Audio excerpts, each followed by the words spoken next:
क्यों खास है इस बार सुहाग का महापर्व करवा चौथ। करवा चौथ व्रत कथा। इन हिंदी करवा चौथ की कथा। आइए पढ़ते हैं करवा चौथ की कहानी। बहुत समय पहले की बात है, एक साहूकार के 7 बेटे और उनकी एक बहन करवा थी। सभी 7 भाई अपनी बहन से बहुत प्यार करते थे, यहाँ तक कि वे पहले उसे खाना खिलाते और बाद में स्वयं खाते थे। एक बार उनकी बहन ससुराल से मायके आई हुई। शाम को भाई जब अपना व्यापार व्यवसाय बंद कर घर आए तो देखा उनकी बहन बहुत व्याकुल थी। सभी भाई खाना खाने बैठे और अपनी बहन से भी खाने का आग्रह करने लगे, लेकिन बहन ने बताया कि उसका आज करवा चौथ का निर्जल व्रत है और वह खाना सिर्फ चंद्रमा को देखकर उसे अर्घ्य देकर ही खा सकती है। चूंकि चंद्रमा अभी तक नहीं निकला है, इसलिए वह भूख प्यास से व्याकुल हो उठी है। सबसे छोटे भाई को अपनी बहन की हालत देखी नहीं जाती और वह दूर पीपल के पेड़ पर एक दीपक जलाकर चलनी की ओट में रख देता है। दूर से देखने पर वह ऐसा प्रतीत होता है कि जैसे चतुर्थी का चांद उदित हो रहा हो। इसके बाद भाई अपनी बहन को बताता है कि चांद निकल आया है, तुम उसे अर्घ्य देने के बाद भोजन कर सकती हो।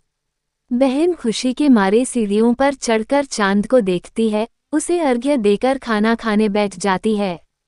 वह पहला टुकड़ा मुंह में डालती है तो उसे छींक आ जाती है।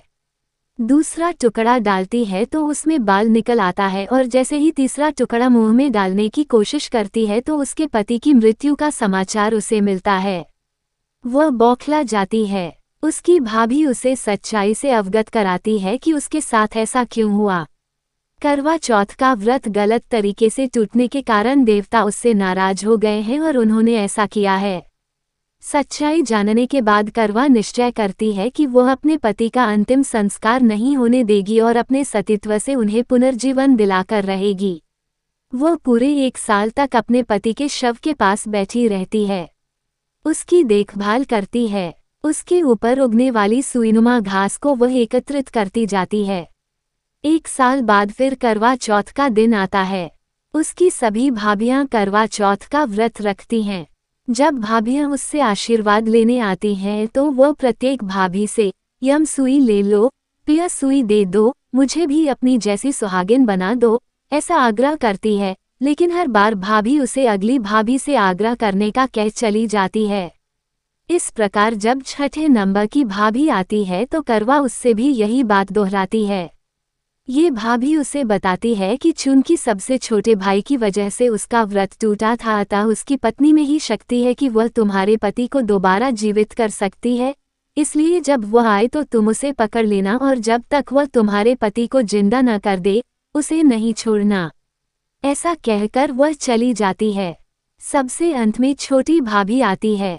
करवा उनसे भी सुहागिन बनने का आग्रह करती है, लेकिन वह टालमटोली करने लगती है। इसे देख करवा उन्हें जोर से पकड़ लेती है और अपने सुहाग को जिंदा करने के लिए कहती है। भाभी उससे छुड़ाने के लिए नोचती है, खसोटती है, लेकिन करवा नहीं छोड़ती है। अंत में उसकी तपस्या को देख भाभी पसीज जाती है और अपनी छोटी अंगुली को चीरकर उसमें से अमृत उसके पति के मुंह में डाल देती है। करवा का पति तुरंत श्री गणेश कहता हुआ उठ बैठता है। इस प्रकार प्रभु कृपा से उसकी छोटी भाभी के माध्यम से करवा को अपना सुहाग वापस मिल जाता है। हे श्री गणेश माँ गौरी, जिस प्रकार करवा को चिर सुहागन का वरदान आपसे मिला है, वैसा ही सब सुहागिनों को मिले।